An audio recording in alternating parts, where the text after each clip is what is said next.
Të dashur shqiptar, sot do të dua të shpjegoj fjalën kunat dhe kunata, që të dyja vijnë nga latinishtja. Fjala kunat vjen nga latinishtja cognatus, gjinia maskullore, dhe kunata vjen nga latinishtja cognata. Që të dyja. Dhe në fakt janë krijuar nga parafjala kon, që do thot me, plus gnatus, në latinisht i thoni lindur. Kjo është dhe në gjuhën rumune, kjo fjalë, kunat edhe kunata, është në italisht, konjata, është në të gjitha gjuhët bija të latinishtës. Tani pse është kjo fjalë kaq problematike në gjuhën shqipe? E para, kjo tregon që ne jemi i lirë, e sigurt. Romakët ranë në dashuri me ilirët dhe emrin e Ilionit ja vën të gjithë ilirisë. Emrin e Dardanis e ruajnë, nuk e heqin. Ekziston provinca e Dardanis, pra nuk shkatrohet. Ndërkohë që mbretëria e Maqedonisë shkatrohet plotësisht, sepse ishte rivale me Romën. Dhe gjë më e bukur është kjo, që kuptimi fillestar i fjalëve të gjuhës romake mbetet në ilirisht. Pra, shqiptarët janë autoktonë, është e sigurt. Nga diun këtë. Është në latinisht, pra fjala kunatus vjen nga kon plus gnatus, i lindur. Fjalë për fjalë do të thotë vëlla, ose kushëri, ose i lidhur me gjakun.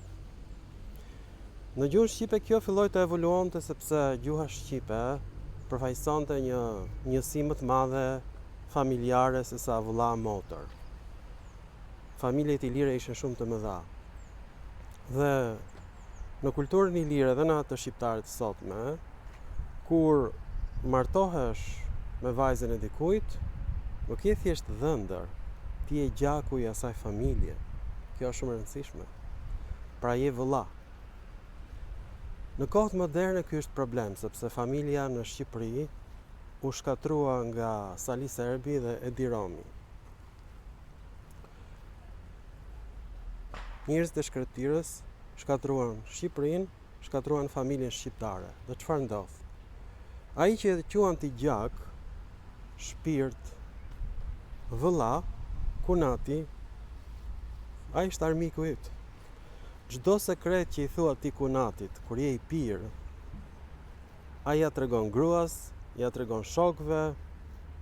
Domethënë është një lloj sikur të marrësh një megafon, të dalësh në rrugë e t'i thuash sekretet e tua më intime.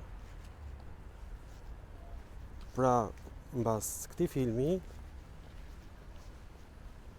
të jetë hera e fundit që ti pi një birë ose edhe një gotë verë ose edhe një gotë me xhus me lëng portokalli, mos e shtrydh portokallin me kunatin.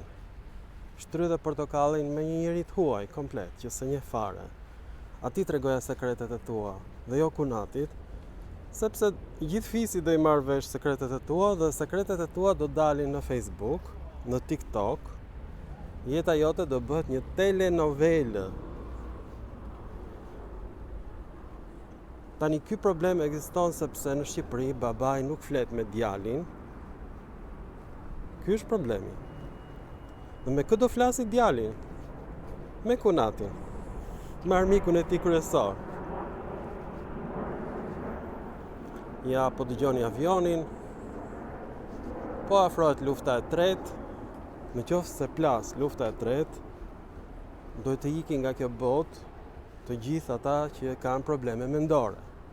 Dhe të flasësh me kunatin, ti tregosh sekretet atij, do të thotë që ti je i sëmur mendor, por problemi që kanë shqiptarët është ky, që kultura e tyre është e lidhur me kulturën romake mbas pushtimit të Ilirisë nga Roma. Gjuha shqipe shpëtoi sepse shumica e fjalëve të gjuhës shqipe kanë mbijetuar, por fjala kunat vjen nga gjuha romake. Dhe në gjuhën romake fjala kunat do të thotë vëlla, fjalë për fjalë, i lindur bashk. Nga fjala gnatus, i lindur dhe kon, me, është dhe origjina e fjalës koine, bashkësi, pikërisht, në gjuhën ilire. Të gjitha koinet e Shqipërisë ishin bashkësi ilire, vllazëri. Pra kjo është natyra e ilirit, natyra e mirë, e dashur, e sinqert. Por me Kunatin në kohët moderne nuk mund të bëhesh i sinqert sepse ai është armiku yt. Të gjitha sekretet e tua, në qoftë se i mëson Kunati, i ka mësuar gjithë fshati. Tani, cila është gjëja pozitive e besimit katolik? E vetmja gjë pozitive e këtij lloji besimi është e para, është besimi krijuar nga ilirët. Konstantini i Madh ishte ilir dhe ai vendosi të përqafonte kristianizmin. Pra është besimi ynë. Dhe jo besimi gjysmëhënës. Që t'jemi sinqert tani. Dhe fillimisht lindi si besimi i diellit. Dita e Apollos u caktua si dita e Zotit. Dita e diellit. Pra ishte besim gjysmë pagan, gjysmë kristian. Ashtu nisi. Pastaj u bë besim kristian pas një tërmedit fuqishëm që shkatroi Apollonin dhe emri Apollos u zëvendësua me emrin Zoti, Kurios në gjuhën greke.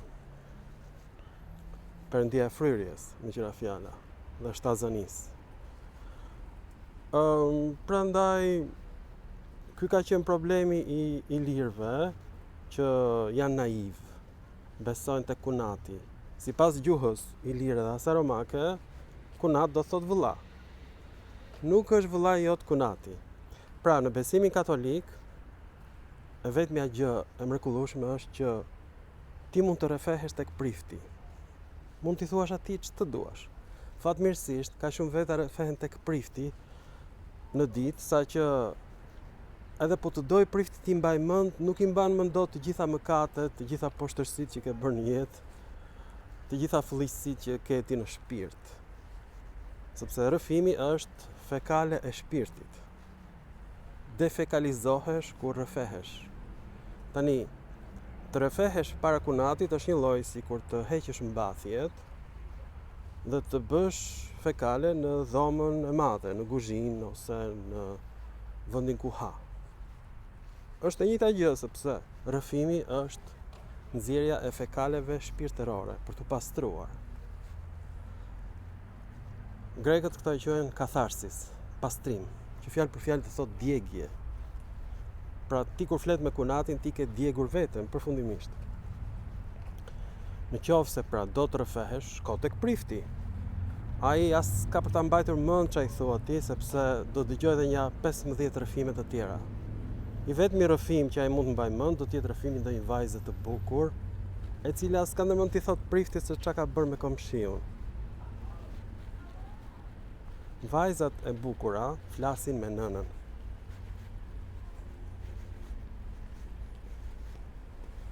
Ky është një sekret shumë i madh. Tani babai nuk flet me djalin. Ti jemi të sinqert, nuk i thua dot babait ti se me cilën grua ke fjetur e çka ke bërë me të. Por vajzat bisedojnë me nënën. Është një veti natyrale e vajzave në të gjitha kulturat e botës. Dhe nënat shqiptare shiten si konservatore, kur kanë bërë ato gabime kur kanë qenë të reja, të gjithë e dinë. Dhe ato ju kanë thënë nënave të tyre. Pra, problemi shqiptarëve sot është që në vend që t'i thonë nënës, vajzat, se çka ka ndodhur, e nxjerrin në Instagram, në Facebook, në TikTok. Nëna e merr vesh e fundit se çfarë ka ndodhur. Ky është gabimi. Flisni me nënën. Nëna nuk ka nevojë për lekët tuaja, ka nevojë për pastërtinë e shpirtit tuaj. Kjo është e gjitha, flisi me nënën. Vajzat e bukura flasin me nënën. Është e provuar kjo. Nuk ka nevojë të shkojnë tek prifti. Pra, prifti nuk do mbaj mend historitë e ndonjë shëmtaqe. Nuk do mbaj mend historitë e ndonjë bullafiqi. Prandaj përpiquni të flisni me baban. Përpiquni. Në fakt po ta dehesh baban, një 2 shishe birr, çado që ti thuash ai s'do ta mbaj mend ditën tjetër fare.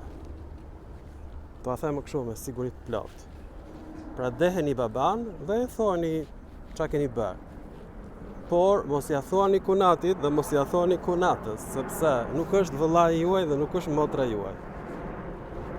Po ja thatë më Kunatës çka ka ndodhur, ju hedhshin nga avioni. që të mos gjehen as copat tuaja, as milingonat mos i gjen qelizat tuaja. Mirupafshim në filma të tjerë shkencor. O vllai i Kunatit. O motra e Kunatës.